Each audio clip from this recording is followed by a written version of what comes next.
Square root of complex number z, square root of complex number z, मतलब किसी complex number z का square root क्या होता है। ठीक है, तो अगर आप जेड का स्क्वायर रूट निकालते हैं तो वैल्यू होती है प्लस माइनस, ठीक है, रूट अंडर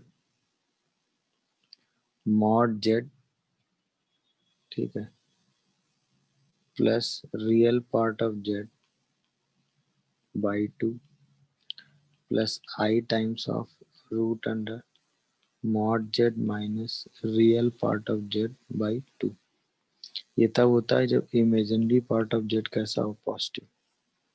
अच्छा, अगर imaginary part of z negative हो तो mod Z plus real part of Z by two minus i times of root under mod Z minus real part of Z by two. ये तब होता है जब imaginary part of Z कैसा हो, negative. और ये रिजल्ट आप डायरेक्ट यूज कर सकते हैं। तो किसी भी नंबर, कॉम्प्लेक्स नंबर का आर्ग्यूमेंट आपको लेना हो तो आप ये रिजल्ट लगा सकते हैं। अब अगर हम कह दें z is x plus I y, तो ऑब्वियसली मॉड जेड का मतलब होता है root under x square plus Y square, और रियल पार्ट ऑफ जेड का मतलब होता है एक्स। हो गया। और इमेजिनरी पार्ट ऑफ जेड का मतलब होता है वाई से। तो अगर हम किसी कॉम्प्लेक्स नंबर का स्क्वायर रूट ले रहे हैं और एक्स वाई की वैल्यू पॉजिटिव है तो ये वाला रिजल्ट लगा देंगे, वाई की वैल्यू नेगेटिव है तो ये वाला रिजल्ट लगा देंगे।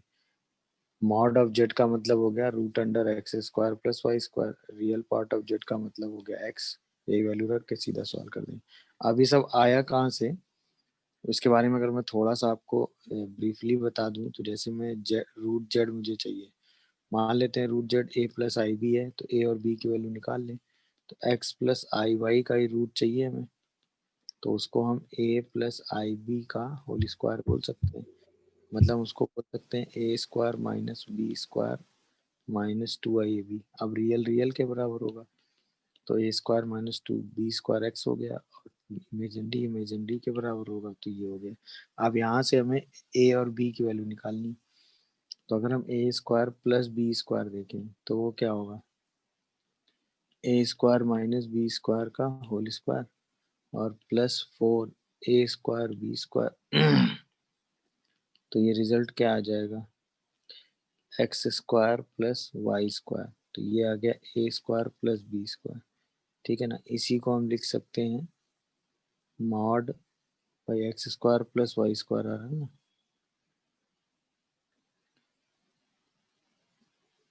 इसी का रूट। तो इसी का रूट, इसी को हम लिख सकते हैं मॉड जेड।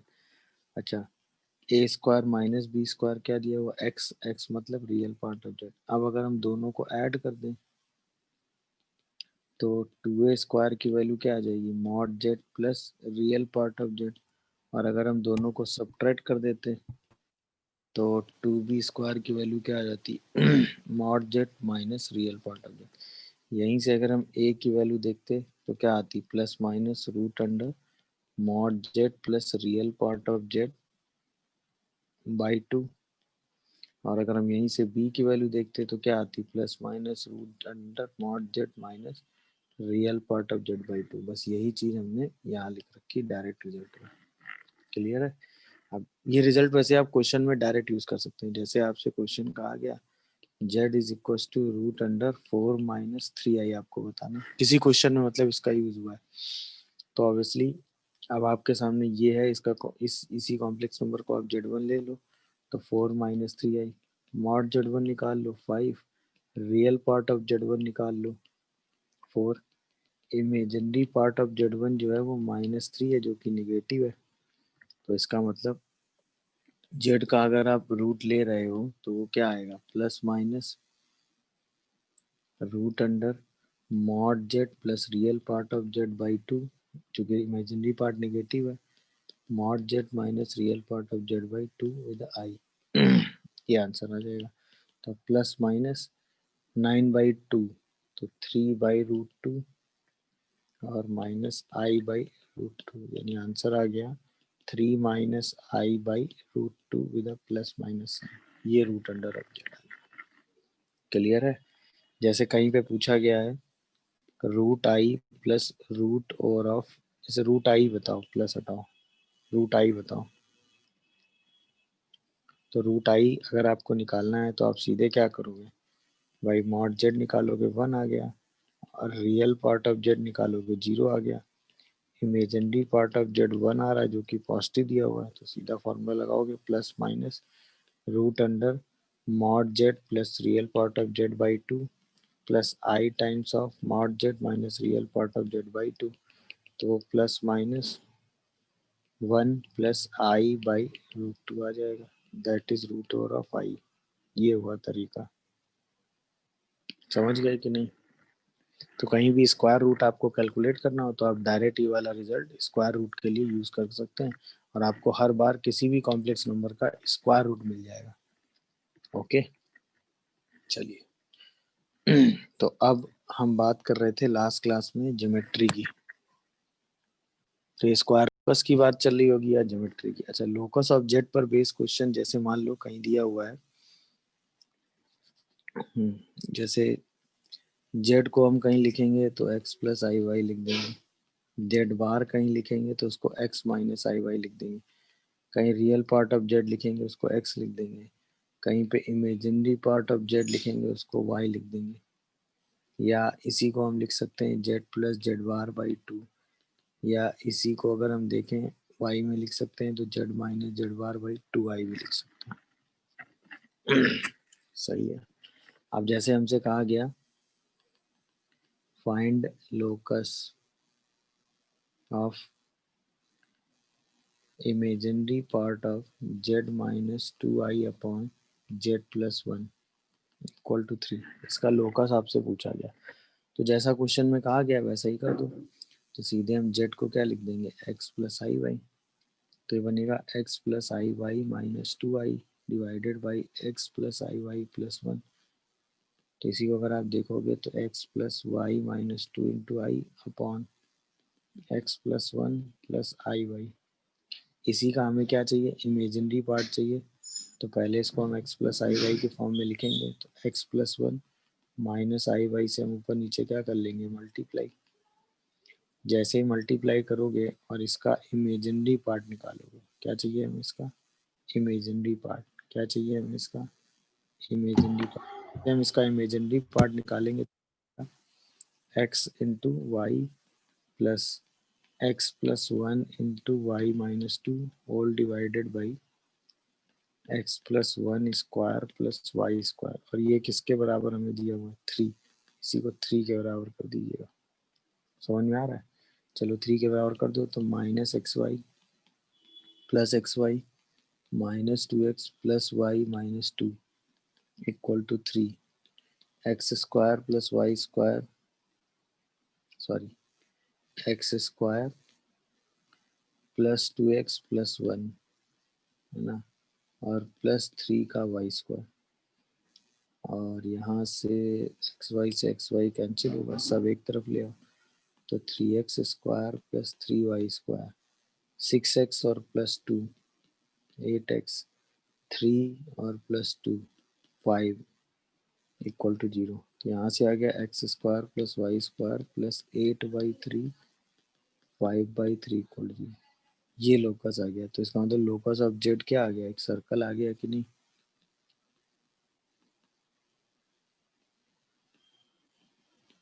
तो ये लोकस निकालने की टेक्निक हो गई कि आप सीधे सीधे अगर आपको कहीं लोकस डील करना हो तो सीधा जेड को एक्स प्लस आई रख वाई रख के सीधा उसको सिंप्लीफाई कर दो, तो आपको लोकस की जो इक्वेशन मिलनी है वो आराम से सिंप्लीफाई होकर मिल जाएगी।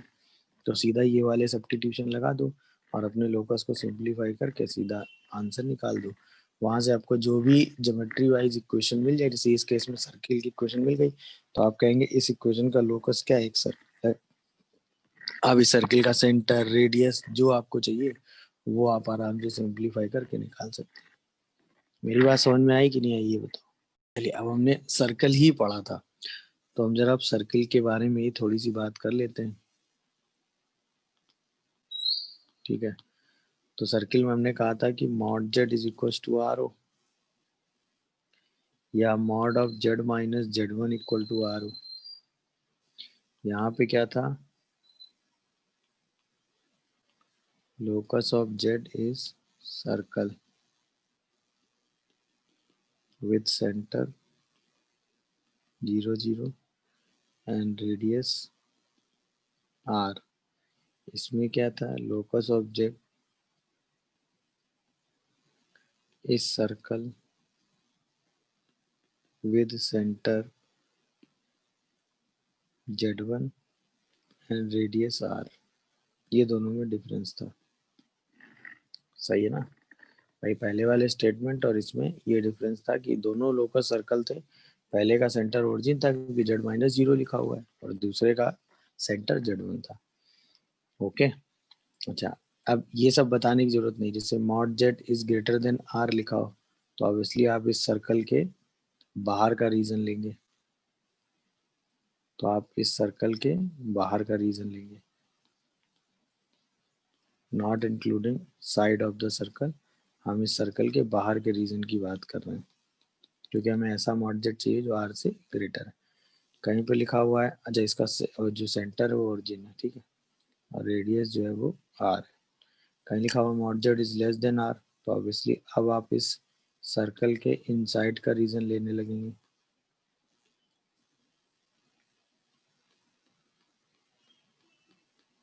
जी ऐसे, ठीक है। अच्छा, कहीं कहीं इस सर्कल की इक्वेशन को कॉम्प्लेक्स नंबर के फॉर्म में लिखते हैं। जैसे आपने कहा कि z माइनस जेड वन का मॉड जो है वो r के बराबर है, तो हम कह सकते हैं कि z माइनस जेड वन का जो स्क्वायर है वो r स्क्वायर के बराबर होगा। अच्छा, मॉड जेड स्क्वायर मतलब z minus Z one into z bar minus Z one bar is equal to r square. तो इसी को अगर आप ध्यान से देखो, z bar minus Z one bar minus Z bar plus mod Z one square minus r square equal to zero. अगर इस इक्वेशन को हम ध्यान से ऑब्जर्व करें तो हम यहाँ से कह सकते हैं जनरल इक्वेशन ऑफ सर्कल। अगर कॉम्प्लेक्स नंबर में हम कहें तो हम कह सकते हैं मॉड जेड स्क्वायर, ये वाला टर्म, प्लस जेड वन, या जेड वन से बेटर वर्ड है कि A Z plus A Z bar plus A bar Z plus C equal to zero, जहाँ पे A is complex number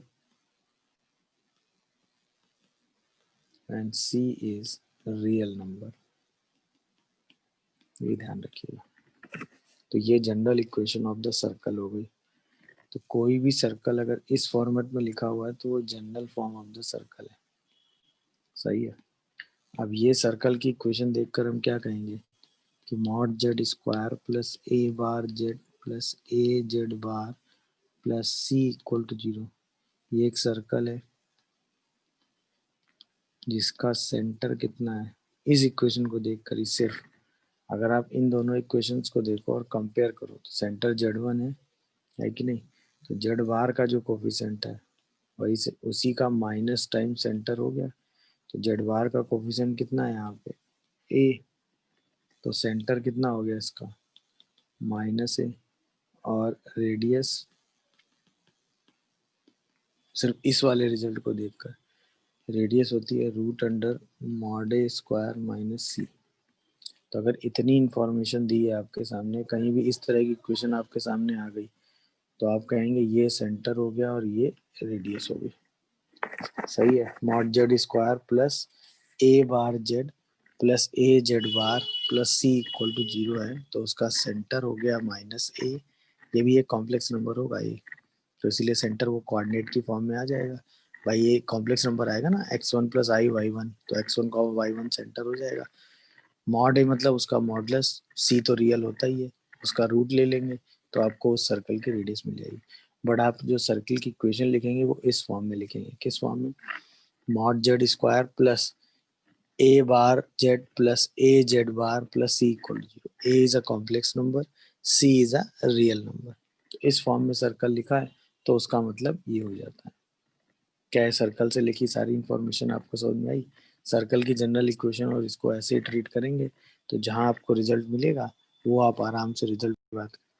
argument of Z is equal to theta, मतलब z एक ऐसे complex number हैं, ऐसे सारे कॉम्प्लेक्स नंबर हमें लेने हैं जिनका आर्ग्यूमेंट क्या हो, थीटा हो। तो ऑब्वियसली ये रहा origin, that is reference point. यहाँ से थीटा एंगल बनाती हुई हमने एक लाइन खींची एंटी क्लॉक सेंस। इसी लाइन पर कोई भी पॉइंट जेड ले सकते हैं, सही है ना। बट इस ओरिजिन को छोड़ के, बट इस ओरिजिन को छोड़कर, क्योंकि जीरो का आर्ग्यूमेंट डिफाइन नहीं होता ना, इस लाइन पर कोई भी जेड लोगे तो वो हमेशा क्या रिप्रेजेंट करेगा, इस लोकस को रिप्रेजेंट करेगा। तो ये जो लोकस है वो ये पूरी लाइन रिप्रेजेंट नहीं करता, ध्यान रखिएगा। ये जो लोकस है ये पूरी लाइन रिप्रेजेंट नहीं करता, लाइन का सिर्फ ये पोर्शन रिप्रेजेंट करता है, क्योंकि यही एंगल थीटा है। अगर आप इस पर कोई जेड ले लोगे तो उसका आर्ग्यूमेंट थीटा नहीं, समझ रहे हो, थीटा माइनस पाई आ जाएगा, पाई मतलब भाई पाई माइनस थीटा आ जाएगा। बट हमें आर्ग्यूमेंट ये वाले जेड का लेना है, तो इस पर कोई भी पॉइंट आप लेते रहोगे तो इन सारे पॉइंट्स का जो लोकस आएगा वो argument of Z is equal to theta से आएगा, सही है ना। अच्छा, अगर आर्ग्यूमेंट वाइज इक्वेशन देखोगे तो अगर हम जेड को एक्स प्लस आई वाई ले लें तो आर्ग्यूमेंट ऑफ जेड का मतलब हो जाएगा tan inverse Y by X is equal to theta. तो Y is equal to tan theta into X. तो एक ऐसी लाइन आएगी जो ओरिजिन से पास कर रही है, एकदम सही बात है। बट उस लाइन का सिर्फ एक पोर्शन आएगा, तो जो लोकस ऑफ जेड होगा वो बेसिकली क्या रिप्रेजेंट करेगा, रे। यानी कि locus of Z is a रे विद सोर्स ओरिजिन। मतलब यहाँ जो जेड का लोकस है वो एक रे रिप्रेजेंट कर रहा है जिसका सोर्स हमने क्या लिया हुआ है, ओरिजिन लिया। अच्छा, अब z minus Z one equal to theta में क्या डिफरेंस आएगा, ऑब्वियसली यहाँ भी एक सोर्स। अब जो सोर्स है पहले यहाँ पर अगर ध्यान से देखोगे तो इसको हमने जेड माइनस जीरो लिख दिया था, तो यहाँ पर हमें ओरिजिन सोर्स मिल गया था। अब यहाँ पर जेड माइनस जेड वन लिखा हुआ है तो हमें सोर्स क्या मिल जाएगा, जेड वन। जैसे ही हमें जेड वन सोर्स मिलेगा तुरंत हम यहाँ पर एक्सिस के पैरेलल ऐसे लाइनें खींच लेंगे रफली, और यहीं से थीटा एंगल बनाती हुई एक लाइन खींच देंगे इस जेड वन को छोड़ते हुए, तो ये एंगल थीटा बन गया। अब इस पर कोई भी पॉइंट आएगा तो वो रिप्रेजेंट करेंगे। अच्छा, इसमें भी ये वाला पोर्शन काउंट नहीं होगा, सिर्फ काउंट कौन सा पोर्शन होगा, ये वाला पोर्शन इसमें भी काउंट नहीं होगा, सिर्फ ये वाला पोर्शन ही लोकस में काउंट होगा। तो इसमें भी क्या होगा, लोकस ऑफ जेड एक रे होगी जिसके लिए सोर्स क्या हो जाएगा, जेड वन, वो भी किस डायरेक्शन में, थीटा वाली डायरेक्शन में। अच्छा, इसका भी अगर हम लोकस देखें, अगर हम इसका भी लोकस देखें, जेड को लिख दें एक्स प्लस आई वाई, जेड वन कोई भी पॉइंट एक्स वन प्लस आई वाई वन ले ले, तो इसके लोकस की इक्वेशन क्या आएगी, y minus y one x minus x one equal to tan theta. ये इक्वेशन आएगी। अच्छा, ये इक्वेशन तो एक लाइन को ही रिप्रेजेंट कर रही है, बट ये लोकस वो ज्योमेट्री वाइज अगर देखोगे तो ये पूरी लाइन रिप्रेजेंट नहीं करेगा, ये लाइन का सिर्फ एक हाफ रिप्रेजेंट करेगा, ये वाला, क्योंकि इसी में हर कॉम्प्लेक्स नंबर का आर्ग्यूमेंट थीटा होगा। जैसे आप यहाँ लोगे तो इसका आर्ग्यूमेंट थीटा से चेंज होने लगेगा। मेरी बात समझ पा रहे हो कि नहीं बताओ। अरे हाँ या ना, बोलो भाई। तो अभी भी लोकस ऑफ जेड क्या होगा, लोकस ऑफ जेड क्या होगा, एक रे होगी जिसके लिए सोर्स क्या होगा, जेड कर रहे हैं। अच्छा, अब इसके लोकस में होता क्या है, जेड वन और जेड टू दो कांस्टेंट कॉम्प्लेक्स नंबर ये रहे, हमें एक जेड वाला पॉइंट चाहिए, हमें एक जेड वाला पॉइंट चाहिए, सॉरी, हमें एक जेड पॉइंट चाहिए, ये रहा जेड पॉइंट, जहाँ से जेड माइनस जेड टू से जेड माइनस जेड वन को रोटेट करें एंटी क्लॉक सेंस में, तो ये एंगल थीटा बन जाना चाहिए। तो लोकस ऑफ जेड जो है वो ये आएगा, ठीक है। चलिए, अब थीटा की अलग अलग वैल्यूज की बात करते हैं। सबसे पहले हम थीटा को ले लेते हैं जीरो या पाई, मतलब अब जीरो या पाई लिया तो टू पाई भी काउंट हो ही जाएगा। अगर हम थीटा को जीरो और पाई ले लेते हैं तो ऑब्वियसली ये रहा जेड वन, ये रहा Z2। हमें ऐसे Z लेने हैं कि एंगल या तो 0 बने या पाई बने। तो ये इसी लाइन सेगमेंट पे ही लाई करेगा, बट या तो लोकस अवे फ्रॉम Z1 होगा या अवे फ्रॉम Z2 होगा। सही है। पहले 0 लो, पाई इसके बाद लेते हैं। अगर थीटा को हम सिर्फ 0 लेंगे तो क्या होगा? तो लोकस ऑफ जो Z होगा वो ये होगा। अब ये रहा Z माइनस Z1, ये रहा Z माइनस Z2। अगर हम Z को यहाँ ले लें, ये रहा Z माइनस Z1, ये रहा Z माइनस Z2, तो अभी भी लोकस ऑफ Z एक लाइन होगी। Locus of Z is line के, या बेसिकली इसमें कहने को की बात करोगे तो इसको हम बोल सकते हैं कि स्ट्रेट लाइन लिख लो। वैसे तो रे है, बट स्ट्रेट लाइन लिख लो, ठीक है। Joining Z1 and Z2 but not included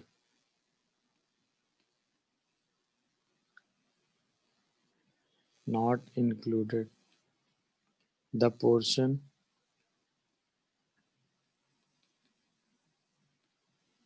between Z1 and Z2। मतलब Z1 और Z2 के बीच का पोर्शन इसमें काउंट नहीं होगा। क्लियर है? अच्छा, यहीं पे सेकंड थॉट देखो, अगर थीटा को हम पाई ले लें तो क्या होगा? जैसे पाई लोगे अभी भी लोकस Z1 और Z2 को मिलाने वाली लाइन पे ही होगा, बट अब in between Z1 and Z2 आएगा। जैसे इस लोकस में ये दोनों पॉइंट काउंट नहीं हुए थे, ऐसे इस लोकस में भी ये दोनों पॉइंट काउंट नहीं होंगे।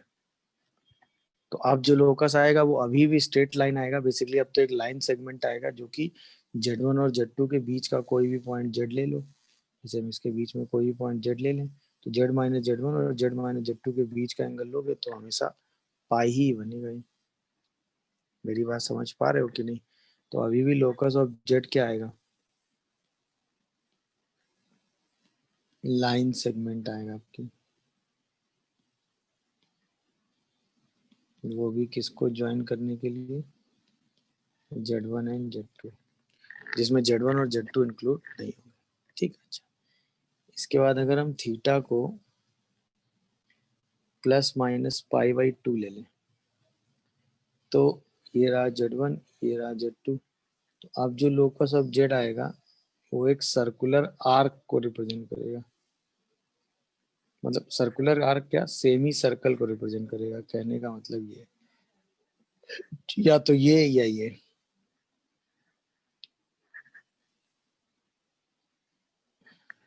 क्यों? अगर हम ये लेंगे, ये Z पॉइंट लिया, तो Z माइनस Z2 से Z माइनस Z1 की तरफ एंटी क्लॉक रोटेट करोगे तो एंगल माइनस पाई बाई 2 बनेगा। और अगर ये लोगे तो एंटी क्लॉक रोटेट करोगे, एंगल पाई बाई 2 बनेगा। तो प्लस माइनस पाई बाई 2 में लोकस ऑफ Z एक सेमी सर्कल रिप्रेजेंट करेगा। अब जो लोकस ऑफ Z आएगा represent a semi circle with Z1 and Z2 are end point of diameter। तो अगर कहीं लिखा हो प्लस माइनस पाई बाई 2, तो आप सीधे Z1 Z2 को डायमीटर मान के सर्कल की इक्वेशन लिख दीजिएगा, सेमी सर्कल की। अब उसमें या तो अपर वाला हाफ होगा, वो देख लीजिएगा plus pi by 2, lower half होगा माइनस पाई बाई 2 के लिए। क्लियर हो रहा है? अच्छा, इसके अलावा अगर हम Z को, थीटा को कोई भी एंगल लें, ठीक है ना, 0 से इसके बीच में 2 पाई के बीच में, मगर पाई और प्लस माइनस पाई बाई 2 ना लो, तो जो लोकस ऑफ Z होगा is a circular arc joining Z1 and Z2। मतलब अब जो लोकस ऑफ Z आएगा वो Z1 से Z2 को मिलाने वाले पोर्शन का, मतलब आएगा सर्कल ही, बट उसमें एक मतलब सर्कल का एक पोर्शन आएगा। अब जो लोकस है उस लोकस में पूरा सर्कल काउंट नहीं होगा। मतलब जैसे पहले क्या था, लोकस पूरा एक सर्कल आ रहा था, अब लोकस में पूरा एक सर्कल काउंट नहीं होगा। समझ रहे हो?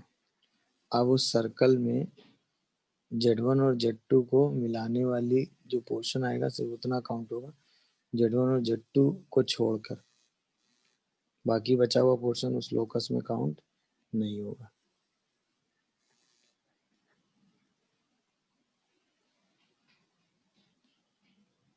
जी।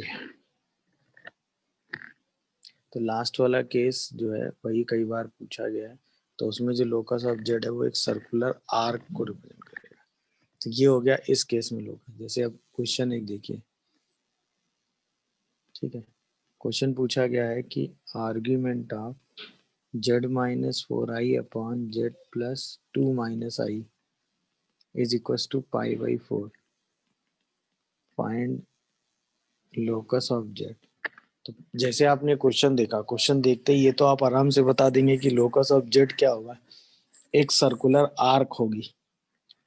क्यों? क्योंकि थीटा की वैल्यू ना तो जीरो है, सही है, ना तो पाई है, सही है, ना ही प्लस माइनस पाई बाई 2 है। तो लोकस ऑफ जेड तो एक सर्कुलर आर्क होगी। अब मान लीजिए आपसे वो लोकस निकालने को कह दे कि भाई उस सर्कुलर आर्क होगी तो उसका, उस सर्कुलर आर्क का कुछ सेंटर होगा, कुछ रेडियस होगी, वो चीजें आपसे कह दे, तो आपको इसको सॉल्व करना पड़ेगा। अब इसको सॉल्व करने का तरीका वही सेम, जेड को हम क्या लिख देते हैं, एक्स प्लस आई वाई।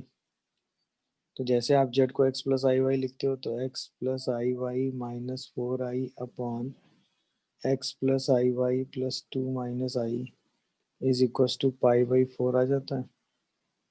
सही है। यहाँ से आर्ग्यूमेंट देखोगे तो x plus I times of y minus 4 upon x plus 2 plus I times of y minus 1 equal to pi by 4 आ जाएगा। सही है। अब पहले तो इसको अगर हम कॉन्जुगेट से मल्टीप्लाई करके लिखेंगे,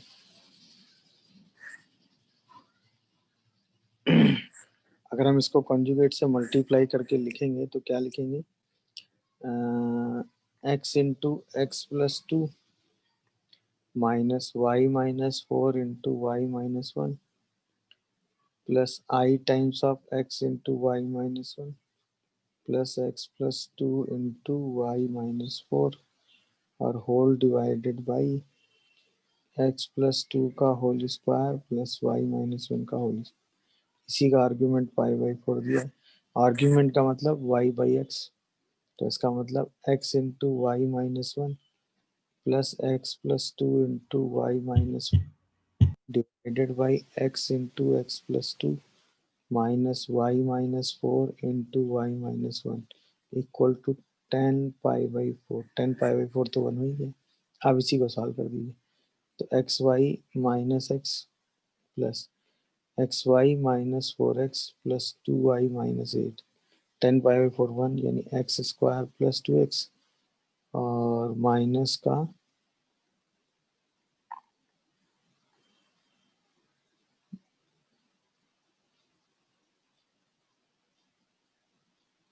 एक्स स्क्वायर प्लस 2x।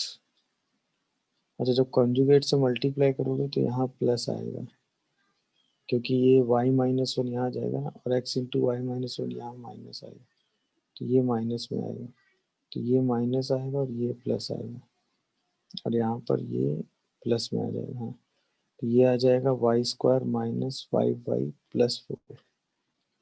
अब क्या हुआ, इस एक्स वाई से ये एक्स वाई हो गया कैंसिल आउट, ठीक है। अब ये आया x square plus Y square, यहाँ से आ रहा है -3x, उठ के इधर आएगा तो 5x, यहाँ से आ रहा है 2y 5y तो -7y प्लस 12 इक्वल टू 0। यही सर्कल आ गया। अब यहाँ से तो आप सर्कल का सेंटर, रेडियस निकाल सकते हैं, बट इसमें ऑब्वियसली पूरा सर्कल काउंट नहीं होगा, सिर्फ उतना ही सर्कल काउंट होगा। ये समझ में आ रहा है कि नहीं? इसमें पूरा सर्कल काउंट मत कर लीजिएगा, बस ये है, आधा ही सर्कल काउंट होगा। उसी के काउंटेशन से आप ये सर्कल इक्वेशन लिख सकते हैं। तो ये तो समझ में आया ना, locus of Z is a circular arc, not पूरा सर्कल। क्यों? क्योंकि इसमें ये वाला पोर्शन काउंट नहीं होगा, क्योंकि इसमें आर्गुमेंट थीटा नहीं, पाई माइनस थीटा या माइनस थीटा हो जाएगा। तो सिर्फ आधा सर्कल काउंट होगा और उस सर्कल का सेंटर और रेडियस आप निकाल ही लेंगे, बाकी आपको कोई दिक्कत है नहीं। बोलिए।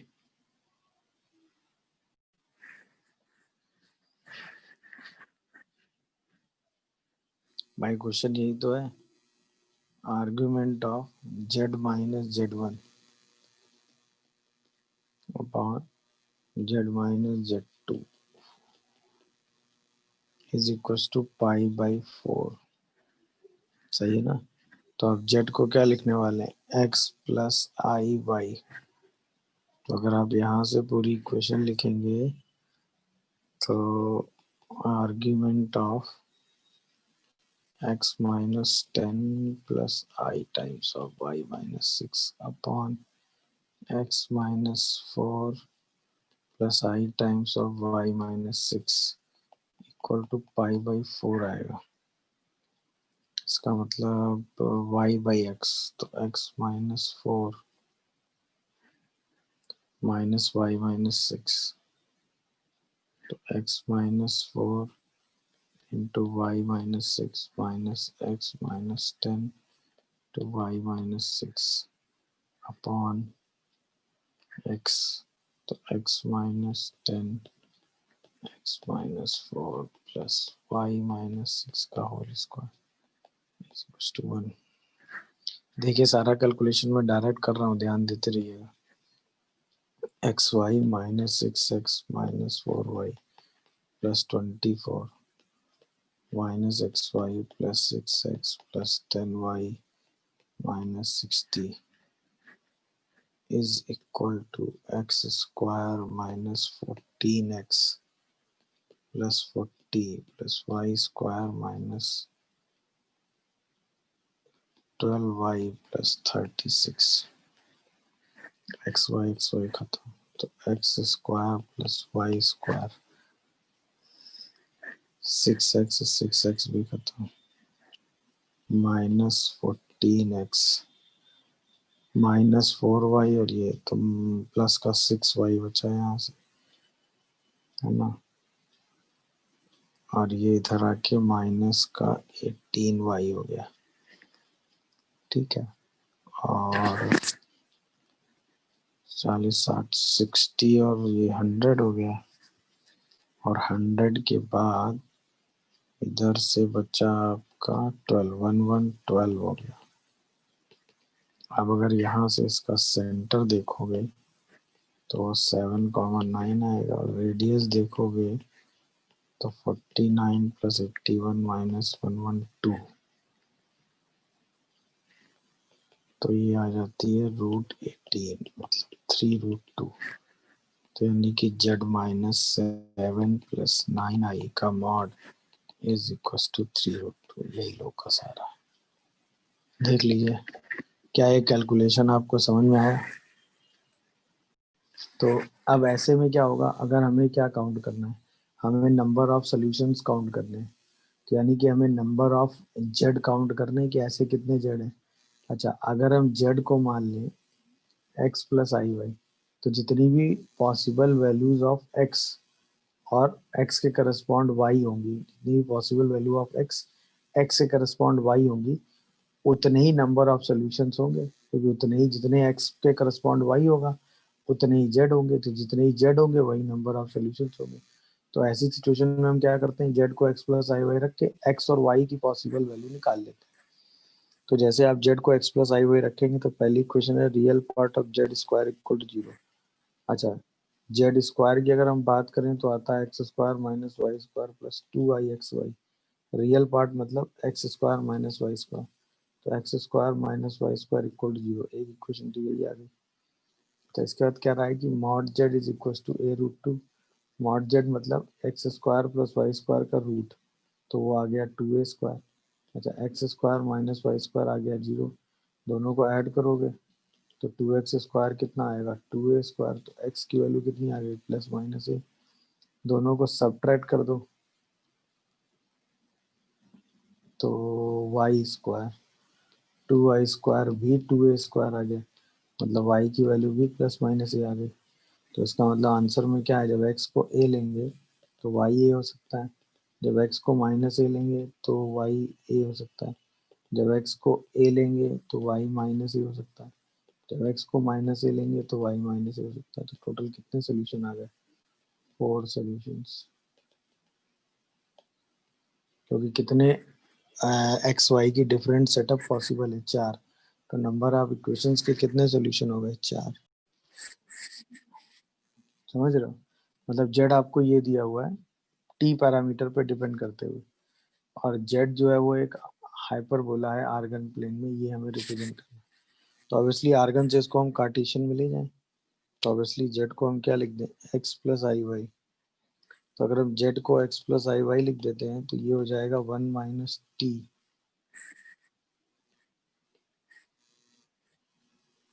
1 minus T plus I times of root under T square plus T plus 2। T ही जो है वो पैरामीटर है, यानी एक्स की वैल्यू 1 माइनस टी हो गई, वाई की value root under T square plus T plus 2 हो गया, यानी कि टी को हम क्या लिख सकते हैं? 1 माइनस एक्स। और वाई स्क्वायर को क्या लिख सकते हो? T square plus T plus 2। बस यही वैल्यू आप उठा के यहाँ रख दीजिए, तो एक्स और वाई में रिलेशन आ जाएगा। क्या आएगा?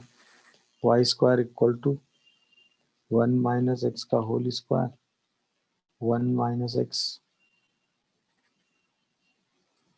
प्लस 2। तो वाई स्क्वायर किसके बराबर आ गया?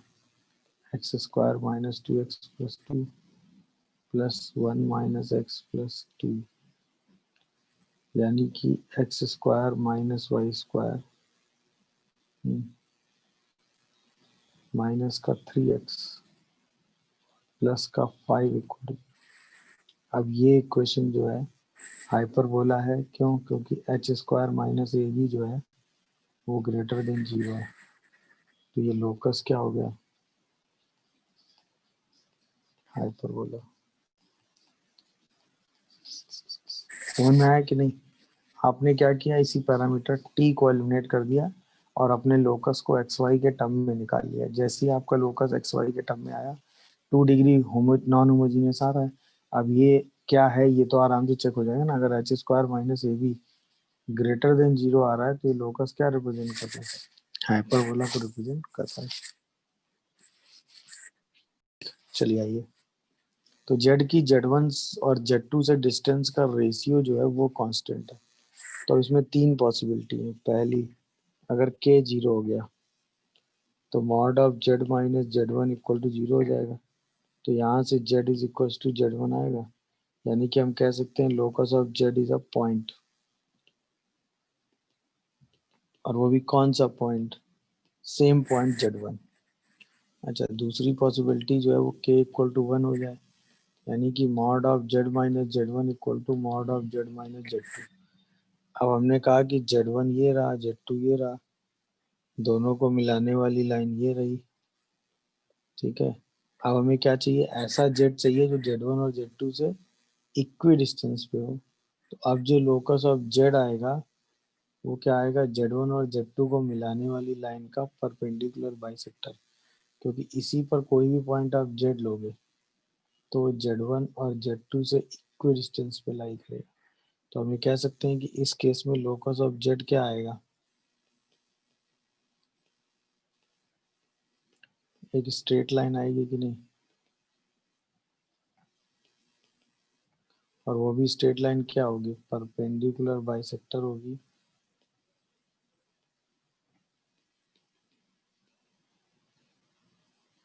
Of line joining Z1 and Z2। कोई सॉल्यूशन कुछ नहीं, रूट रूट कुछ सॉल्व करने की जरूरत नहीं है, सीधा हमें Z1 और Z2 को मिलाने वाली लाइन का परपेंडिकुलर बाइसेक्टर लिखना है।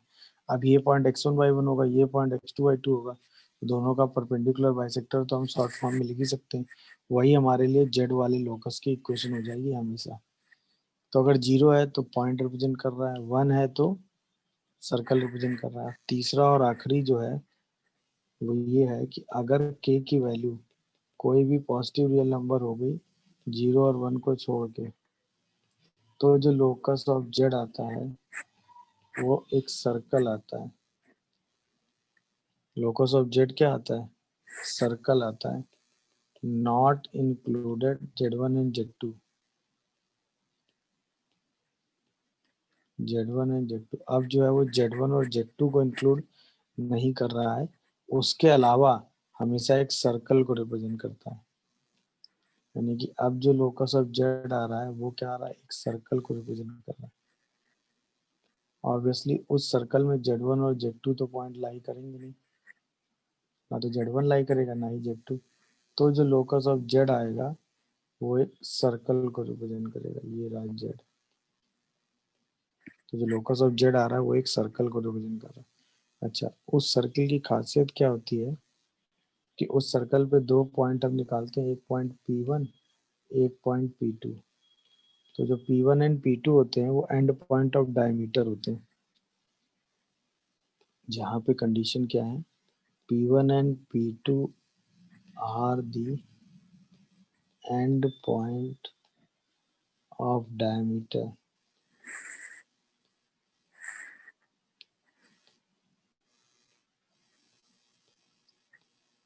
Of circle.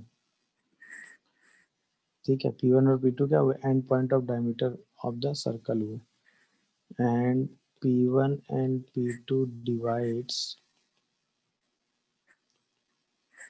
the line joining Z1 and Z2 with ratio K:1, क्योंकि K दिया ना, internally and externally। समझ में आया? मतलब एक इंटरनल डिवीजन से पॉइंट निकाल लो और एक एक्सटर्नल डिवीजन से पॉइंट निकाल लो, ये होता है। अच्छा, ये वही सेम थ्योरी हो गई।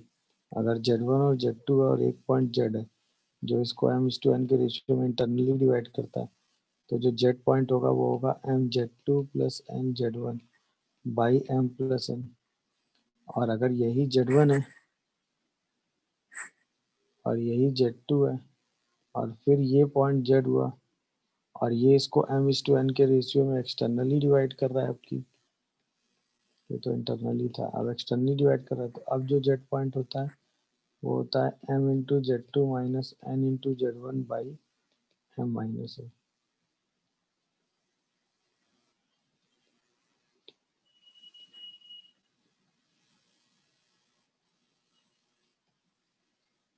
ये है ये। इस केस में वही m/n का जो रेशियो आएगा इंटरनल, इस केस में वही जो m/n का रेशियो आएगा वो एक्सटर्नल आएगा। ये इंटरनल और एक्सटर्नल रेशियो वाली बात होगी, क्योंकि ये पॉइंट हो गया ना, x1 y1 and x2 y2, तो वही पॉइंट वाले से ही सीधा लिख दिया। तो अगर कॉम्प्लेक्स नंबर की बात करो और एक जेड पॉइंट जो कि m/n में डिवाइड कर रहा है, ये इंटरनल डिवीजन में पॉइंट निकल आएगा, ये एक्सटर्नल डिवीजन। ये वैसे अलग से थ्योरी है। तो अगर अब यहाँ पे तीन पॉसिबिलिटी हमने पढ़ ली। पहली कि अगर k की वैल्यू 0 होगी तो लोकस ऑफ जेड एक पॉइंट होगा, अगर k की वैल्यू 1 होगी तो लोकस ऑफ जेड एक स्ट्रेट लाइन होगा, जो कि स्ट्रेट लाइन Z1 और Z2 को ज्वाइन करने वाली लाइन का परपेंडिकुलर बाइसेक्टर होगा।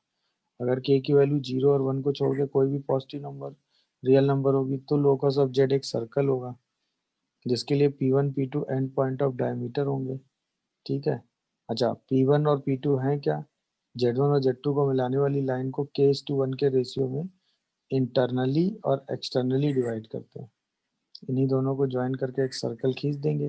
भाई अगर हमें डायमीटर के दोनों एंड पॉइंट मिल गए तो सर्कल की क्वेश्चन तो मिल ही जाएगी ना।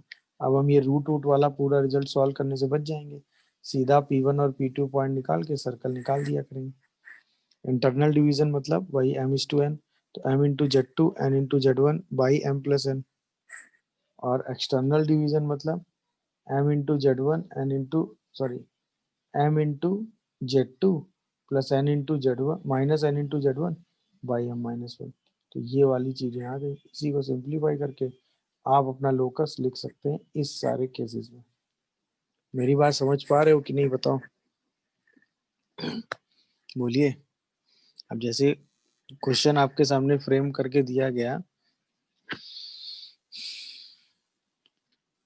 कि mod of 2z minus 3 upon z plus i equal to 2। Locus of z क्या है? पहला। दूसरा लोकस ऑफ जेड आपको निकालना है Z plus 2i upon z plus 3 या जेड माइनस 3 कह दो, इक्वल टू 2। तो पहले वाले केस में अगर आप ध्यान से देखो तो यहाँ पर क्या लिखा हुआ है? 2z लिखा हुआ है ना? तो आप अगर z कॉमन करोगे तो z minus 3/2 upon z plus i equal to 1 आ जाएगा। यानी कि z minus z1 upon z minus z2 equal to 1। तो सीधा आप क्या कहोगे? Locus of Z is straight line. अच्छा, मान लो कोई कहे कि नहीं सर उस स्ट्रेट लाइन की इक्वेशन कैलकुलेट करो, तो आपके पास 2 पॉइंट हैं भाई। z1 पॉइंट जो है वो है 3/2 और z2 पॉइंट जो है वो माइनस आई है। z माइनस z1 करोगे तो इसका मतलब एक पॉइंट है 3/2 कॉमा 0 और एक पॉइंट है 0 कॉमा -1। दोनों को ज्वाइन करने वाली लाइन का ही हमें क्या चाहिए? परपेंडिकुलर बाइसेक्टर कैलकुलेट करना है।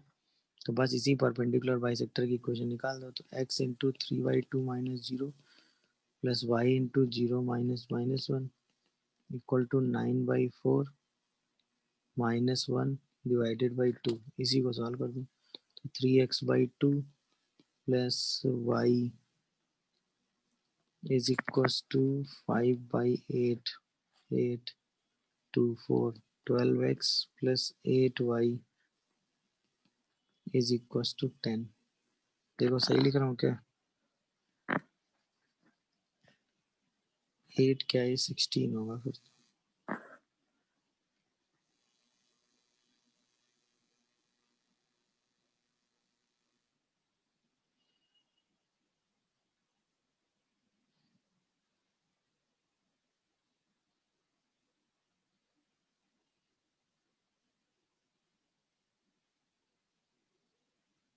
इज इक्वल्स टू 5 होगा ना? देखियो जरा। 12x plus 8y equal to 5, ये लोकस आ जाएगा अगर आप इसको सॉल्व करने पे आएंगे तो। वैसे x प्लस आई वाई रख के भी सॉल्व कर सकते हो, बट ये शॉर्टकट हो गया। अच्छा, अब यहाँ देखो z minus z1 z minus z2 का मॉड इक्वल टू 2 दिया हुआ है। अब ये 1 और 0 नहीं है, तो अगर कोई पूछेगा तो हम सीधा क्या कह देंगे कि locus of Z is a circle. अब अगर कहे कि नहीं उस सर्कल का centre radius and all that वो चीजें बताओ, तो उसके लिए आप इसको सिंप्लीफाई कर लो। समझ गए? उसके लिए वही मैंने जो तरीका बताया 2:1 वाला वो लगा लो भाई। एक पॉइंट z1 देखोगे तो अगर आप यहाँ से देखोगे z1 तो वो -2i आएगा, z2 देखोगे तो 3 आएगा। तो z1 के लिए 0, -2 लिख लो और z2 के लिए 3, 0 लिख लो। एक बार 2:1 का रेशियो इंटरनली ले लो, 2:1 तो 6/3, 0 नहीं 0 क्यों, 2:1 लेना है ना।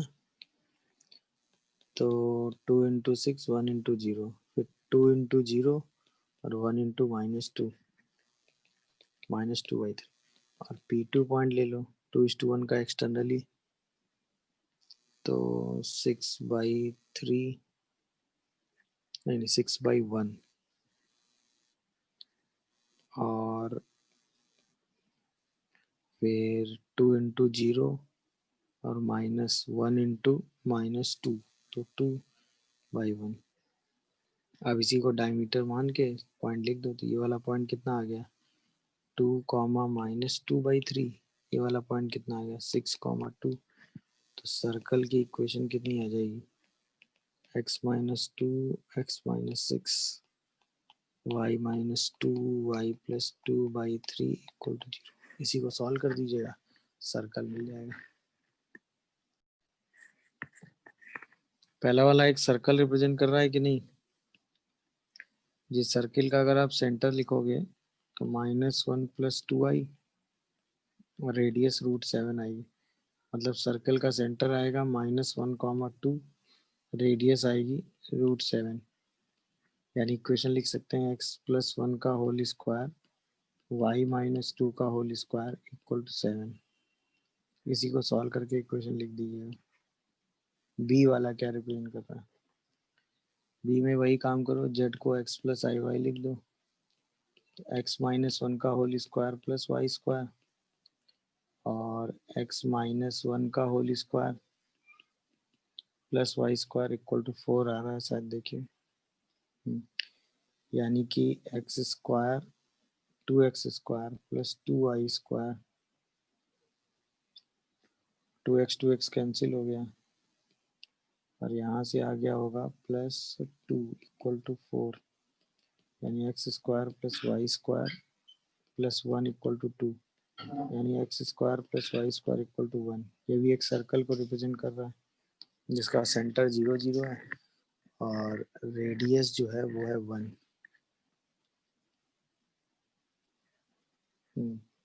0 0 रेडियस जो है वो है 1, ऐसा। तो अगर हम बी वाले लोकस को ध्यान से देखें तो ऐसा समझो कि Z1 और Z2 दो फिक्स पॉइंट हैं और एक वेरिएबल पॉइंट Z का लोकस हमें निकालना है, ठीक है, जहाँ पर mod of Z minus Z1 का whole square plus mod of Z minus Z2 का whole square equal to mod of Z1 minus Z2 का होल स्क्वायर दिया हुआ। तो जो लोकस ऑफ Z आता है वो एक सर्कल आता है, locus of Z circle taking Z1 and Z2 as end point of diameter, end point of diameter, मतलब Z1 और Z2 को हम एंड पॉइंट ऑफ डायमीटर ले लें तो वो लोकस ऑफ Z जो है वो एक सर्कल को रिप्रेजेंट करने लगता है। ये है, समझ रहे हो? तो locus of Z representing a circle, अगर ऐसा है, क्यों? क्योंकि ऑब्वियसली ये हाइपोटेनियस वाला केस हो गया ना भाई। अगर हम mod of Z minus Z1 कहें तो ये डिस्टेंस हो गई, mod of Z minus Z2 कहें तो ये डिस्टेंस हो गई, mod of Z1 minus Z2 कहें तो ये डिस्टेंस हो गई। तो अगर हम कहें कि this square plus this square equal to this square, तो सीधे सीधे ये एंगल कितना बन गया 90, और जैसे ये एंगल 90 बना तुरंत इसको डायमीटर मानकर एक सर्कल बन गया ना, सही है। तो ये भी इम्पोर्टेंट बात है, इसको भी ध्यान रखिएगा। ये भी एक लोकस में से एक सही लोकस है। अगर ऐसी कहीं चीज़ मिल जाए तो आप ये चीज़ ऐसे लिख सकते हैं कि mod of Z minus Z1 mod of Z minus Z2 square equal to mod of Z1 minus Z2 का होल स्क्वायर। तो जो लोकस ऑफ Z है वो सर्कल है जहाँ पे Z1 Z2 उसके एंड पॉइंट ऑफ डायमीटर। ये काम देखो यही इस वाले एग्जांपल में यही काम हो रहा था। Z की 1 से डिस्टेंस माइनस 1 से डिस्टेंस, तो अगर आप ऐसे देखते तो ये था Z इज इक्वल टू 1, ये था Z is equal to minus 1। अब हमें एक ऐसा Z चाहिए था जिसकी 1 से डिस्टेंस मॉड ऑफ Z, इसकी माइनस 1 से डिस्टेंस ये, और ये डिस्टेंस थी 2। इसी का हमने क्या कर देना था स्क्वायर। तो वही तो लिखा था कि Z माइनस 1 का स्क्वायर Z प्लस 1 का स्क्वायर इज इक्वल टू 2 का स्क्वायर, यानी Z1 माइनस Z2 का स्क्वायर। तो जो लोकस ऑफ Z आ रहा था वो एक सर्कल आ रहा था जिसके लिए ये दोनों पॉइंट डायमीटर हो जाते, तो ये सेंटर हो जाता और ये रेडियस हो जाती। तो x square plus Y square equal to 1 direct लिख देते। समझ गया शॉर्टकट? गुड। सी वाला पोर्शन देखो, सी वाले पोर्शन में वही चीज आ गई, Z minus Z1 Z minus Z2 is equal to एक के, और के 0 और 1 नहीं है, तो ये तो सीधा लोकस ऑफ Z एक सर्कल ही होगा,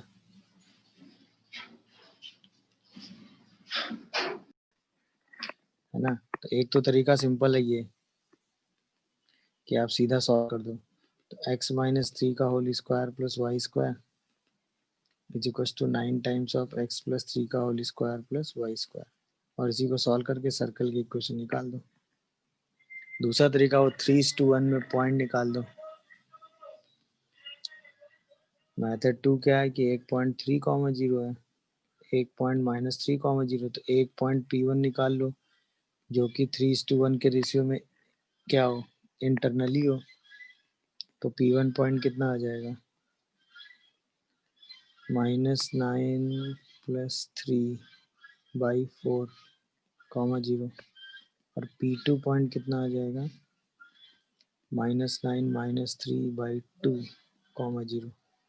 P1 और P2 आ गए तो P1 पॉइंट आ जाएगा -3/2, P2 पॉइंट आ जाएगा 6 -6, तो सर्कल की इक्वेशन क्या आ जाएगी, x + 3/2 x + 6 + y² = 0। इसी को सॉल्व कर दीजिएगा, ये सर्कल आ जाएगा।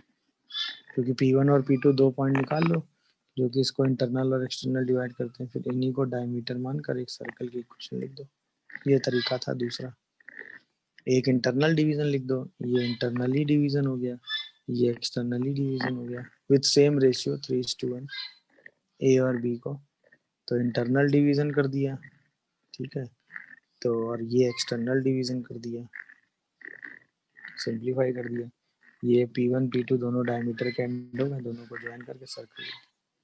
अच्छा, लास्ट वाला केस क्या था, चौथा वाला, डी वाला केस।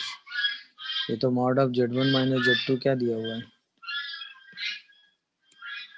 ये तो ऐसा दिया ना, mod of Z - Z1 = mod of Z - Z2, तो ऑब्वियसली लोकस ऑफ Z क्या होगा, स्ट्रेट लाइन होगा।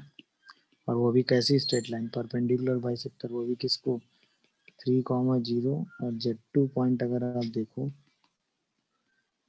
तो वो है 5 - 6i, 5, -6 को ज्वाइन करने वाली लाइन का परपेंडिकुलर बाइसेक्टर लिखना है आपको। तो लिखो x × 3 - 5 y × 0 - 6 is equal to 9 - 25 + 36/2। इसी को सॉल्व कर दीजिएगा तो आपको लाइन की इक्वेशन मिल जाएगी। ये है लोकस ऑफ जेड निकालने का शॉर्ट तरीका। अगर मॉड ऑफ Z - Z1 मतलब Z की Z1 से डिस्टेंस, Z की Z2 से डिस्टेंस और Z की Z3 से डिस्टेंस है, तो जो पॉइंट Z होगा वो सरकम सेंटर होता है of triangle Z1 Z2 Z3। ये ध्यान रखना, अगर कहीं ये स्टेटमेंट लिखा मिल जाए कि mod of Z - Z1 = mod of Z - Z2 = mod of Z - Z3 है, तो जो Z पॉइंट होगा वो सरकम सेंटर होगा ऑफ ट्रायंगल Z1 Z2 और Z3 का। ये बताने की वैसे जरूरत होगी नहीं, बोलो, ये Z1 है, ये Z2 है, ये Z3 है, ये पॉइंट Z है। अब हमने Z की Z1 से डिस्टेंस ली, Z की Z2 से डिस्टेंस ली और Z की Z3 से डिस्टेंस ली, और ये तीनों डिस्टेंस क्या है, बराबर हैं, तो ऑब्वियसली Z क्या हो जाता है, सरकम सेंटर हो जाता है। Z क्या हो जाता है, circumcentre of that triangle Z1 Z2 and Z3। तो बस आपको सरकम सेंटर, जैसे भी ये क्वेश्चन पूछा गया, एक्चुअली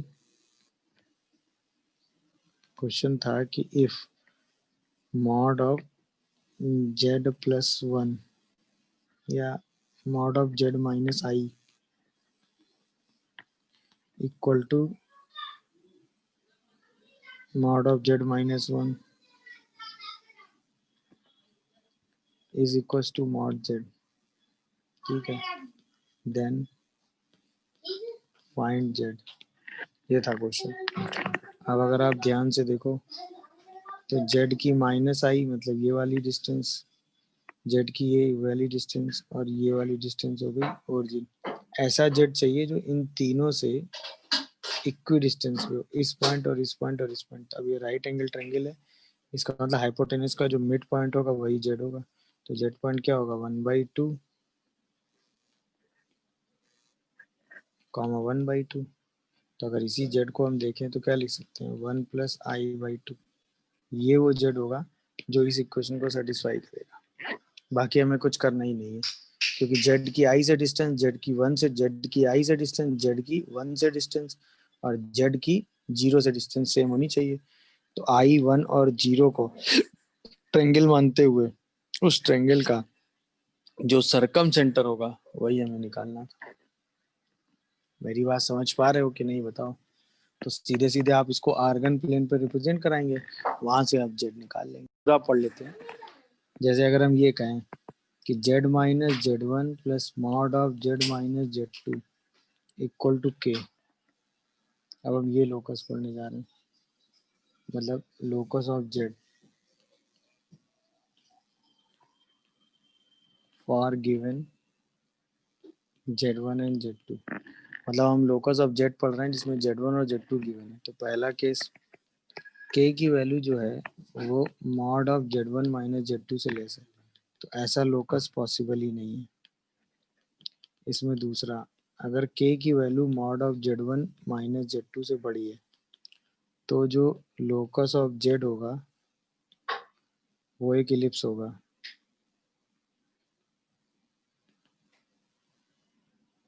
ठीक है, लोकस ऑफ Z क्या होगा, एक इलिप्स होगा। For which Z1 and Z2 क्या होंगे, फोकस ऑफ इलिप्स।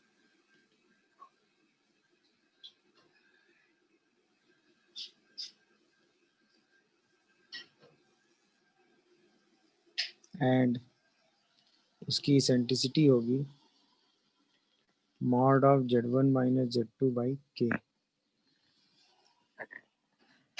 ठीक है ना। अगर ये सिचुएशन है तो ये जो Z1 और Z2 पॉइंट होंगे,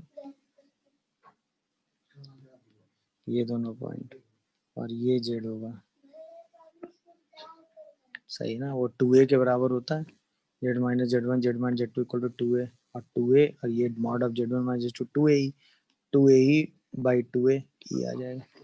और Z1 और Z2 इस केस में उसके क्या होंगे, फोकस, क्योंकि इन्हीं दोनों डिस्टेंस का सम ही तो कांस्टेंट होता है, और वो जो कांस्टेंट है वो mod of Z1 minus Z2 से बड़ा होता है, तो लोकस ऑफ Z क्या आता है, एलिप्स आता है। अच्छा, लेस की बात इसलिए कर दी क्योंकि sum of two sides always greater than third side होगा, वो उससे लेस तो कभी हो ही नहीं सकता, ट्रायंगल ही एक बन कहता है। अच्छा, तीसरी और आखिरी सिचुएशन बस ये हो सकती है कि k की value mod of Z1 minus Z2 के बराबर हो। ये सबसे इम्पोर्टेंट सिचुएशन है, ये सबसे इम्पोर्टेंट है, सबसे ज्यादा यूज इसी का होता है। अच्छा, k की value mod of Z1 minus Z2 के बराबर है, इसका मतलब अब जो Z1 और Z2 को मिलाने वाली लाइन सेगमेंट है इसी में कहीं Z लाई करेगा।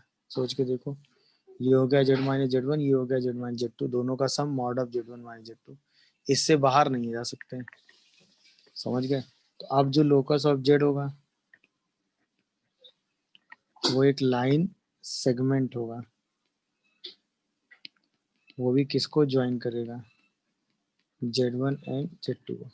अच्छा, लाइन सेगमेंट आपसे पूछा जाएगा इसकी बात नहीं है, इंपॉर्टेंट एनालिसिस से ये मिलता है कि Z minus Z1 plus mod of Z minus Z2 अगर ये k के बराबर है तो k इससे बड़ा हो नहीं सकता, इससे ग्रेटर होगा तो इलिप्स होगा, मिनिमम इतना ही हो सकता है।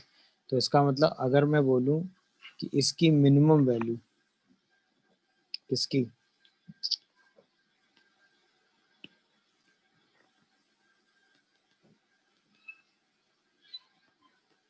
मिनिमम वैल्यू ऑफ दिस, तो वो हमेशा mod of Z1 minus Z2 होगी।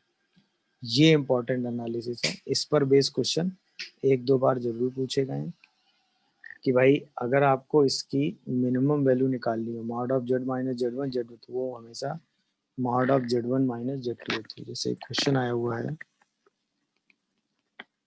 कि फाइंड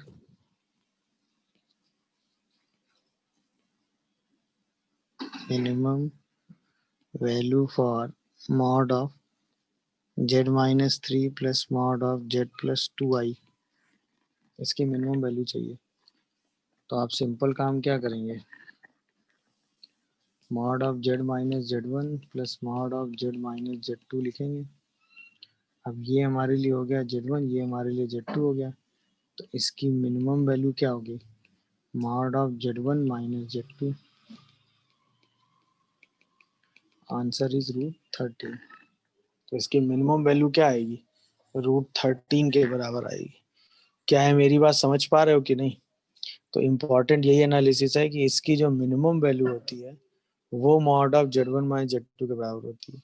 और ये इलिप्स कब रिप्रेजेंट करता है, जब k, यहाँ जो k लिखा होता है उसकी value mod of Z1 plus Z2 से क्या होती है, ग्रेटर होती है, तब ये रिप्रेजेंट करने लगता है किसको,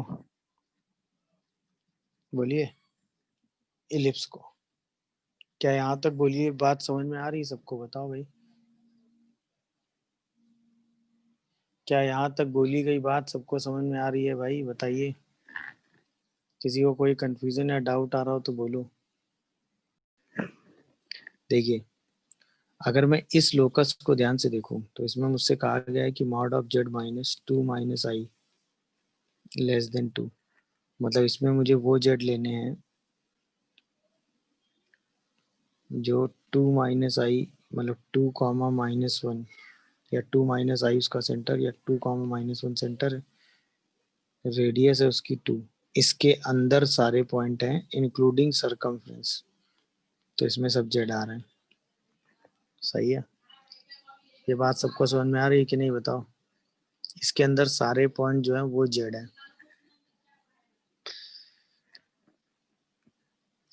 तो मैं ऐसे कह सकता हूँ कि जो जेड पॉइंट है, पहला मेथड देखते हैं इस क्वेश्चन को करने का।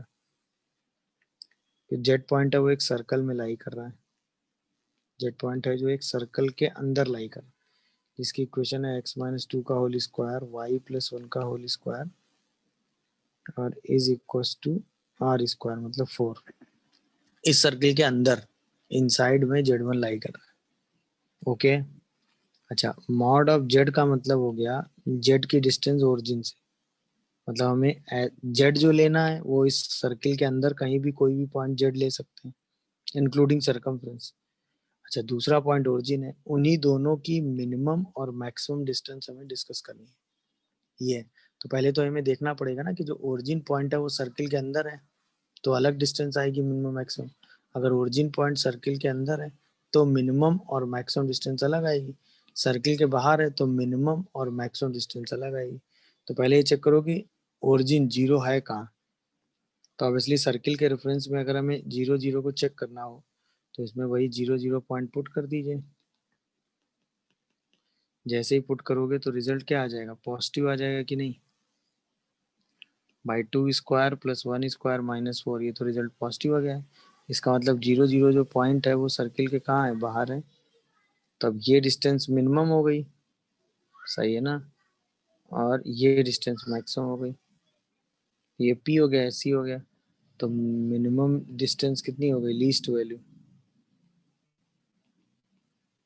सब एकदम ज्योमेट्री से ही उठाते चले गए। Least value of mod Z कितनी आ गई, वो आ गई पीसी में से आर माइनस कर दो, तो पी और सी निकालोगे तो आएगा √5 और आर मतलब 2। और यहीं पे अगर आप मैक्स डिस्टेंस पूछो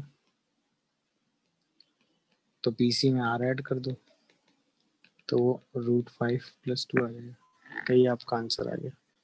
दिखा गया है मेथड, बताओ भाई। ये एक सर्कल था, सर्कल के अंदर का रीजन था मॉड जेड, मतलब जेड की जीरो से डिस्टेंस थी, तो Z zero zero point circle के बाहर आ गया। अब सारे पॉइंट इसी सरकमफ्रेंस इंक्लूडिंग सरकमफ्रेंस है, तो मिनिमम होने के लिए जेड पॉइंट यहाँ मिलेगा, मैक्सिमम होने के लिए जेड पॉइंट यहाँ मिलेगा। तो बेसिकली अब क्वेश्चन यही तो बच गया कि इस सर्कल से इस पॉइंट की मिनिमम और मैक्सिमम डिस्टेंस निकालनी है, क्योंकि सारे पॉइंट सर्कल के अंदर लेने हैं ना इंक्लूडिंग सरकमफ्रेंस, तो जो भी मिनिमम मैक्सिमम डिस्टेंस आएगी वो सरकमफ्रेंस पे आएगी। बस वही कॉन्सेप्ट हमने लगा दिया। समझ गए? तो कॉम्प्लेक्स नंबर से उसको उठा के ज्योमेट्री में ले आए और सीधा उठा के सिंप्लीफाई कर दिया, यही आपका आंसर हो गया। तो हम अपने पूरे क्वेश्चन को कॉम्प्लेक्स नंबर से उठा कहाँ लिया है, ज्योमेट्री में, और सॉल्व करके आंसर लिख दिया। ये है पूरा केस।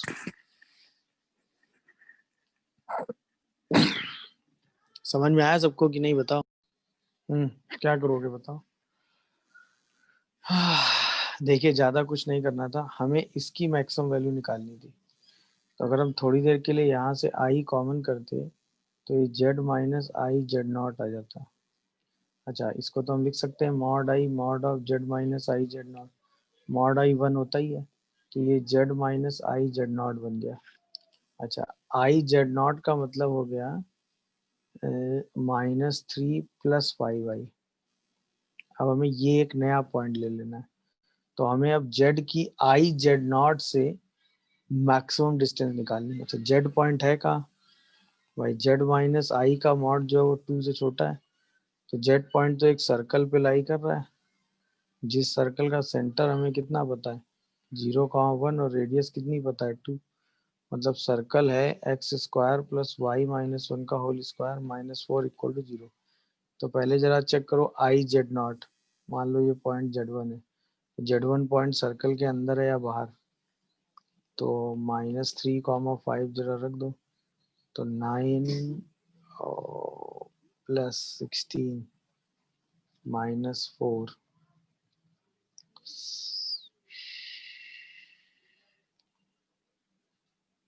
9 प्लस 16 -4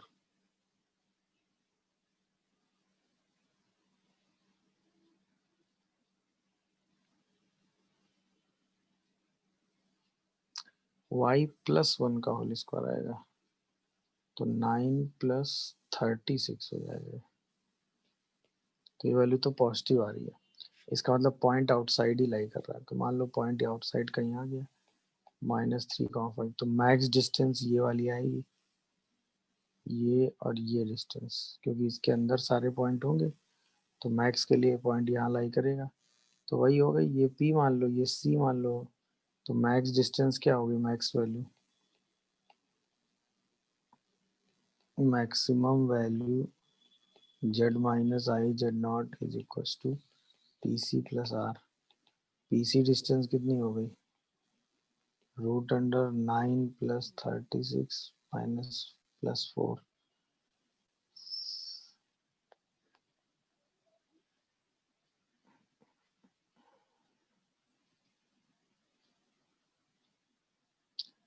हो गई 9 प्लस 1।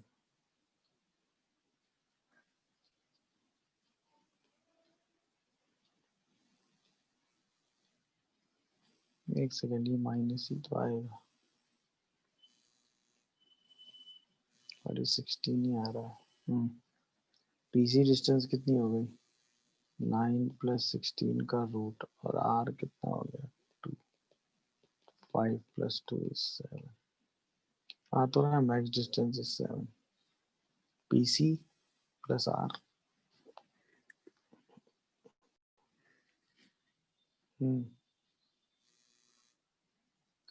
दोनों ही सर्किल की सरकमफ्रेंस पे हैं।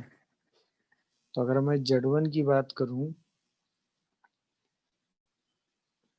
तो Z1 एक सर्कल की सरकमफ्रेंस पे था, जिसकी रेडियस कितनी है,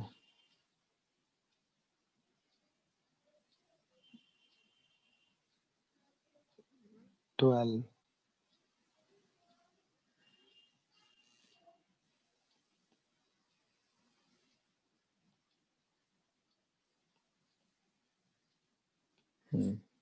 सेंटर है उसका ओरिजिन, और रेडियस है उसकी 12।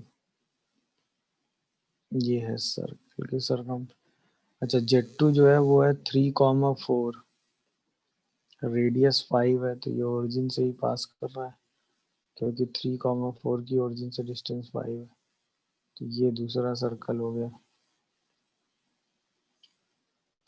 जिसका सेंटर जो है वो है 3,4, ये है, और रेडियस 5 है। ये है सिचुएशन। तो इस सर्किल के सरकमफ्रेंस पे Z1 है, इस सर्किल के सरकमफ्रेंस पे Z2 है। तो Z1 माइनस Z2 की मिनिमम डिस्टेंस आपको निकालनी है। तो ऑब्वियसली मिनिमम डिस्टेंस जो है वो सेंटर टू सेंटर को मिलाने वाली लाइन पे ही होगी। तो जो मिनिमम डिस्टेंस होगी वो बेसिकली ये होगी, होगी कि नहीं। अब तो बताओ, आराम से निकल रहा होगा। ये पूरी डिस्टेंस कितनी आ रही है, यहाँ से यहाँ तक 12, ये डायमीटर हो गया 10, तो मिनिमम डिस्टेंस कितनी आ रही है, mod of Z1 minus Z2 की मिनिमम वैल्यू कितनी आ रही है, 12 माइनस 10, 2। अगर यहीं पे मैं mod of Z1 minus Z2 की मैक्स वैल्यू पूछ लेता, तो मैक्स वैल्यू के लिए ये पॉइंट यहाँ होता और ये पॉइंट यहाँ होता। अब ये डिस्टेंस मैक्स हो जाती कि नहीं, तो ये 12 हो गई, ये 10 हो गया, तो मैक्स डिस्टेंस कितनी हो जाती है, 12 प्लस 22। तो यहाँ पे Z1 और Z2 हुए तो मीन हो गया, है ना। और यहाँ पर Z1 और सॉरी Z1 और यहाँ पर Z1 एंड Z2 हुए तो मैक्स हो गया। ये है कहानी। समझ में आया कि नहीं, क्वेश्चन बताओ। बाकी आप किसी मेथड से क्वेश्चन को करते, थोड़ा टाइम लग जाता, बट करने की जरूरत नहीं थी, क्योंकि ज्योमेट्रिकली तो हमने ऑब्जर्व कर ही लिया ना कि mod Z is equal z minus Z one equal to r क्या रिप्रेजेंट करता है, बस उसी ज्योमेट्री पे हम उठाते चले गए। अच्छा, ये पूरा सर्कल इसके अंदर ही आ जाएगा, क्यों? क्योंकि ये डिस्टेंस 5 है, ये डिस्टेंस रेडियस 5 है, तो डायमीटर 10 होगा, और ये पूरा रेडियस ही 12 है, तो ये पूरा सर्कल 10 डायमीटर का इसी के अंदर ही आ जाएगा, क्योंकि 5 ही रेडियस का सर्कल बनाना है ना, तो बाहर जा नहीं पाएगा। अब मिनिमम के लिए ये कॉमन नॉर्मल पे ले लेंगे, दोनों का जो सेंटर टू सेंटर को मिलाने वाली लाइन होगी उसी को ज्वाइन करते हुए आगे बढ़ा देंगे। तो यहाँ से यहाँ तक का गैप 12 होगा, ये गैप 10 होगा, तो मिनिमम 2 और मैक्सिमम 10 प्लस 12 22। ये तरीका था जी। है भाई, मॉड जेड जो है वो 1/3 से बड़ा है, तो 1/mod z जो होगा वो 1/3 से छोटा हो जाएगा। हाँ, तो लीस्ट वैल्यू पूछी गई है। अब आपने पढ़ा है ना, z प्लस 1/z हमेशा mod z plus 1/mod z से छोटा होता है, तो z प्लस 1/z हमेशा 3 प्लस 1/3, यानी mod z plus 1/mod z हमेशा 8/3 से छोटा होगा। तो लीस्ट वैल्यू कितनी आ जाएगी? 8/3 ये है। तो लीस्ट वैल्यू कितनी आ गई? 8/3। ठीक है। अच्छा, इसी पर बेस क्वेश्चन एक बार ये पूछा गया है कि if z plus 1/z is equals to 2, find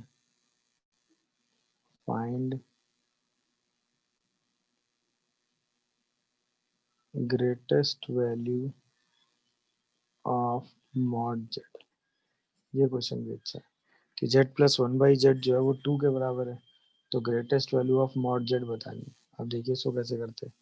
triangular inequality पे हमने पढ़ा है ना कि 1/z जो है वो mod z plus 1/mod z से छोटा होगा, और mod of mod z minus 1/mod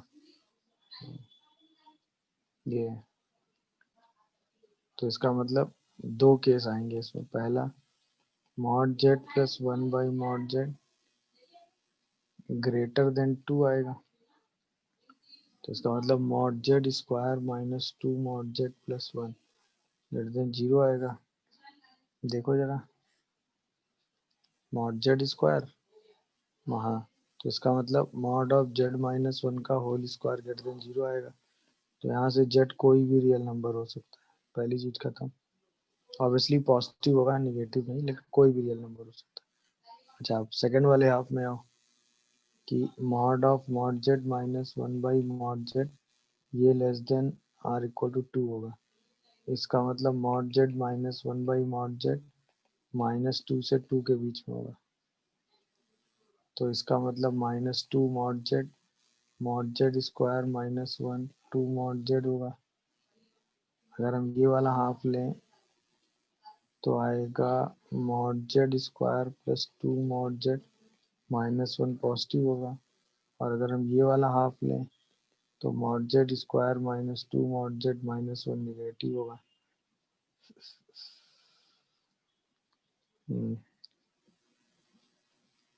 यहाँ से अगर आप देखोगे तो -2 plus minus root under 4 plus 4/2 ये आ जाएगा -1 प्लस माइनस रूट 2, तो -1 माइनस रूट 2 और रूट 2 -1।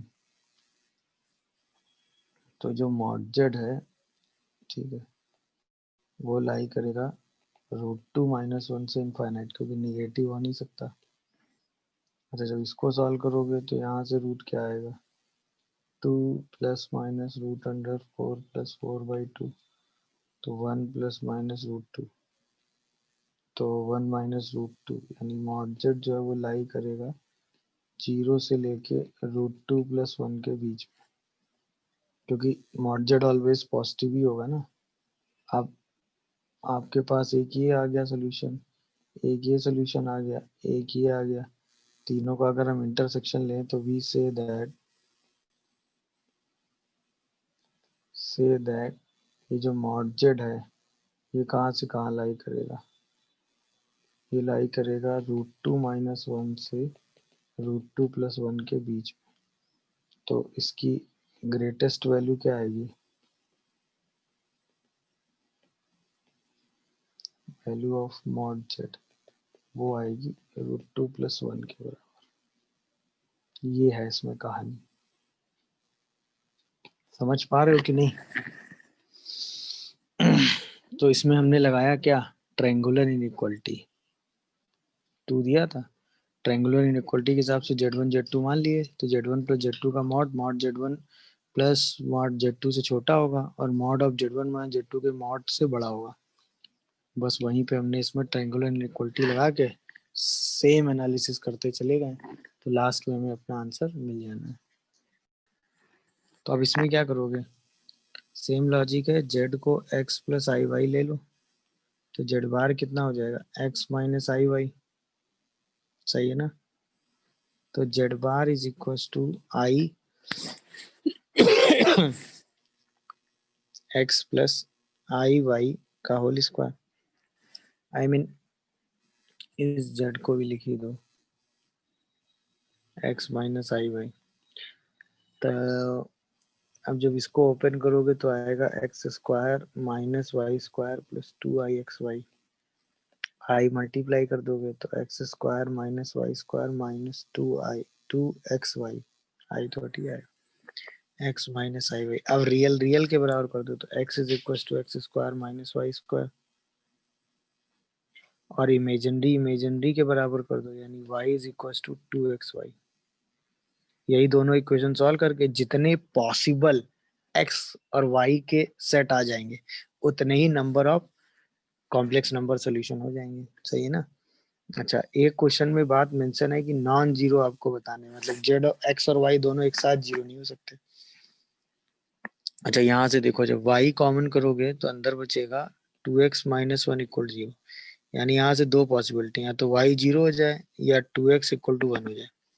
तो पहला केस y = 0 ले लो, अगर y को 0 लोगे तो x² = x हो जाएगा, मतलब x की वैल्यू 0 और 1 आएगी।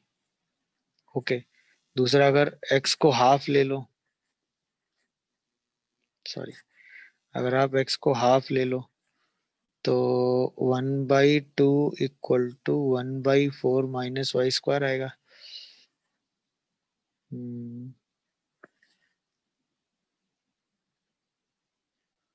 वो x को अगर हम हाफ ले लें,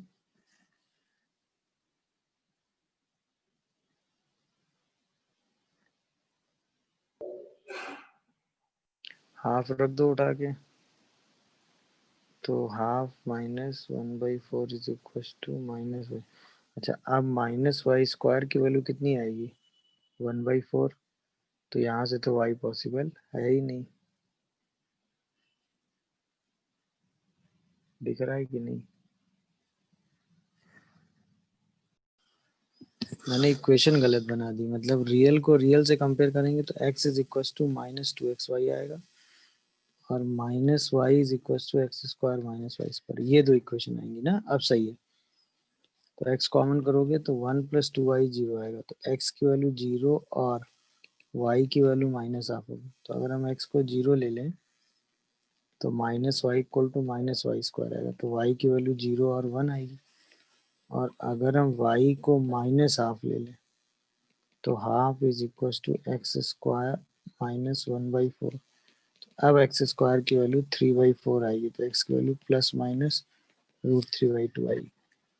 तो अब सोल्यूशन क्या क्या आएंगे, जब x 0 था तो y 1 ले सकते हैं बिकॉज ऑफ नॉन जीरो, जब x को ±√3/2 लेंगे तो y को सिर्फ -हाफ ले सकते हैं। तो आंसर आएगा z is equal to i, z is equal to √3 - i/2 and z is equal to -√3 - i/2। अब सही है, पहले क्या हो गया था, वो कंपेयर गलत कर दिया था मैंने, रियल को रियल से कंपेयर करेंगे और इमेजिनरी को इमेजिनरी से, है ना, वो उल्टा कंपेयर हो गया। तो ये दो इक्वेशन बन के आएंगी, इनके हिसाब से दो अलग अलग केस बनेंगे, तो जितने एक्स वाई के पेयर पॉसिबल हैं उतने ही नंबर ऑफ सॉल्यूशंस आ जाते हैं। जब भी इस तरह की कोई भी इक्वेशन आपको सॉल्व करनी हो तो उसको सॉल्व करने का तरीका सिंपल है, आप यही सिंपल एनालिसिस करते चले जाइएगा, लास्ट के हिसाब से सीधा आंसर आ जाएगा। ये ना, अब देखो इसको करने का पहला मेथड मैंने बताया ना, जब कोई नहीं समझ में आएगा तो जेड को एक्स प्लस आई वाई रख दो, तो x square minus Y square plus 2 y x y by x minus 1 plus I y, ये है। और कहा गया है कि ये जो है वो रियल है, तो रियल है तो इसका मतलब इसका इमेजिनरी पार्ट क्या होगा, 0। अब इसका इमेजिनरी पार्ट अगर आप निकालेंगे तो क्या आएगा, X square minus Y square into minus Y और plus 2xy into X minus 1, यही 0 आ जाएगा कॉन्जुगेट से ऊपर नीचे मल्टीप्लाई करके। तो ये बनेगा minus x square y plus y cube plus 2x square y minus 2xy equal to 0।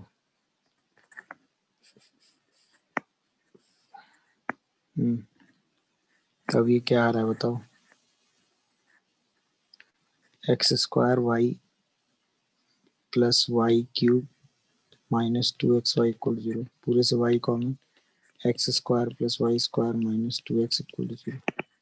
अब या तो y 0 हो गया और या फिर x square plus Y square minus 2x equal to 0। देखो y इक्वल टू 0 का मतलब रियल एक्सिस, एक्स एक्सिस मतलब वही रियल एक्सिस, या फिर एक सर्कल जो कि ओरिजिन से पास कर रहा है, यही लोकस आ गया, या तो ये या ये, दिखा कि नहीं। अच्छा, इसी को करने का दूसरा मेथड भी हो सकता है, आपने पढ़ा है ना, अगर कोई कॉम्प्लेक्स नंबर प्योरली रियल हो, अगर हम z1 को जेड स्क्वायर जेड माइनस 1 कहते हैं और कहते हैं z1 इज रियल, तो हम कहते हैं कि z1 जो है वो z1 बार के बराबर होगा, यानी जेड स्क्वायर जेड माइनस 1 जो है वो जेड बार स्क्वायर बाई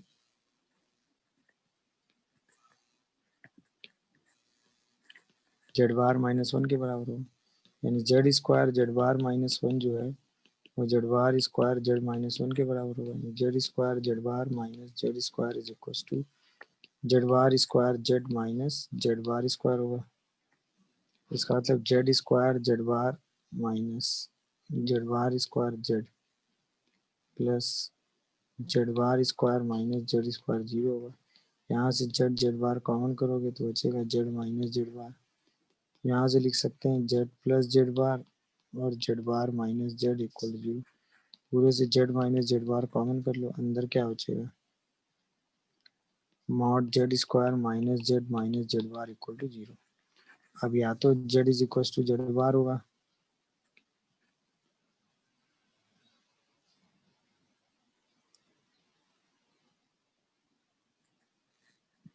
या तो Z is equal to Z bar होगा, मतलब जेड इज प्योरली रियल, मतलब कहाँ लाई करेगा, real axis.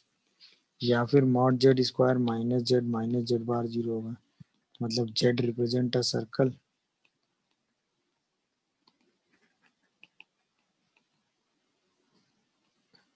passes through origin। ये है सिचुएशन, समझ गए कि नहीं भाई, कोई कंफ्यूजन या डाउट हो तो बताओ।